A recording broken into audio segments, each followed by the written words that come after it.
Irresponsibility అనే విషయాన్ని ఈ సందర్భంగా మనవేస్తాను. అంతేకాదు నాకు ఆయన తెలంగాణ గురించి చెప్తా ఉన్నాను.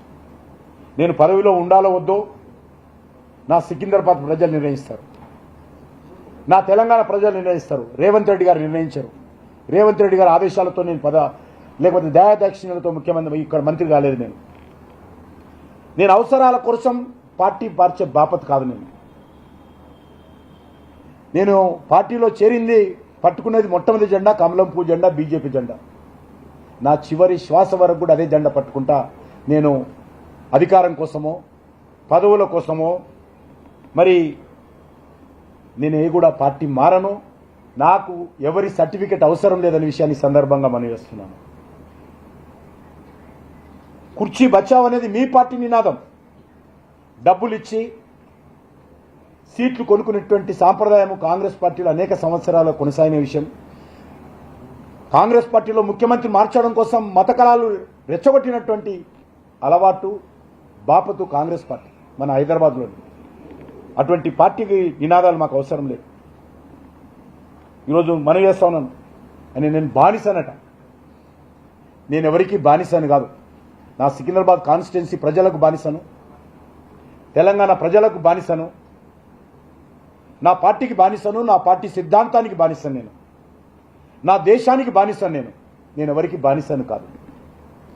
మీలాగా సోనియా కుటుంబానికి బానిసను కాదు. నేను పదవుల కోసం అవసరాల కోసం పార్టీలు మారను. నేను రాజకీయాలకు వచ్చినప్పుడు ఏ జెండా పట్టుకున్నానో నేను చివరి శ్వాస వరకు కూడా అదే జెండా పట్టుకుని నేను ప్రాణాలు వదులుతాను తప్ప నా పార్టీని మారను. నేను ఎవరికి బానిసను కాని విషయాన్ని సందర్భంగా మనవేస్తున్నాను. బీజేపీ జెండాతో చేస్తాను తప్ప పదవుల కోసం పాకులాడిన విషయాన్ని సందర్భంగా మనవేస్తున్నాను. అంతేకాకుండా ఈరోజు ముఖ్యమంత్రి గారు లేకపోతే కాంగ్రెస్ పార్టీ వివరించిన తీరు తెలంగాణ ప్రజలు కూడా అందరూ గ్రహించాలి. ఆయన వచ్చి 8 నెలలైంది, ఇంతవరకు ఒక రేషన్ కార్డు ఇవ్వలేదు, కేంద్ర ప్రభుత్వం నిధులు ఇవ్వలేదని మాట్లాడు. ఇంతవరకు ఒక కొత్త పెన్షన్ ఇవ్వలేదు, పెంచుతానన్నటువంటి ఒక పెన్షన్ యొక్క డబ్బులు పెంచలేదు. ఈరోజు కేంద్ర ప్రభుత్వాన్ని విమర్శిస్తారు ఆయన.